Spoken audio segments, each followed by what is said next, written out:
অখিল ডাঙৰীয়া, আপুনি যে কৈ থাকে বিজেপি চোৰ, বিজেপিৰ দালাল, বিজেপি আল, বিজেপি বাল বুলি, কিন্তু আপুনি আজিলৈকে কি কৰিছে? ৰাইজৰ টকা সোপা খাই খাই অকল নিজৰ পেটডাল বহাইছে, তাৰ বাহিৰে কিবা কৰিছে? আপোনাৰ শিৱসাগৰৰ ৰাস্তাকেইটাকে আজিলৈকে ভালদৰে বনাব পৰা নাই। ইমান দ গাঁত, গাড়ীত গ'লে ইমান জোকাৰণি মাৰে, গাড়ী মানে অৱস্থা বেয়া হৈ যায়। সেইটোতো বাদেই দিয়ক, কেনেবাকৈ গাড়ী এখনত যদি গৰ্ভৱতী মহিলা এগৰাকীক মেডিকেললৈ নিয়া হয়, মেডিকেল গৈ নাপায়গৈ, সেই ৰাস্তাৰ মাজত গাড়ীৰ ভিতৰতে কেঁচুৱা জন্ম দিব। বুজি পালে?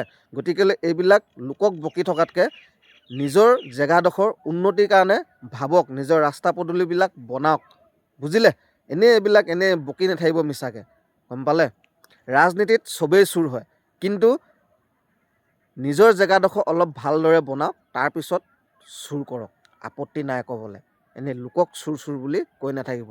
বিজেপিয়ে বহুত কাম কৰিছে, আপোনাতকৈ ভাল ভাল কাম কৰিছে। বুজিলে? আপোনাৰ নিচিনা দালালি কৰি থকা নাই, মিয়া মাইকীক গৈ চুমা খাই থকা নাই, সেই বেলেগ মাইকী কাৰোবাক চুমা খাই থকা নাই। বুজি পালে?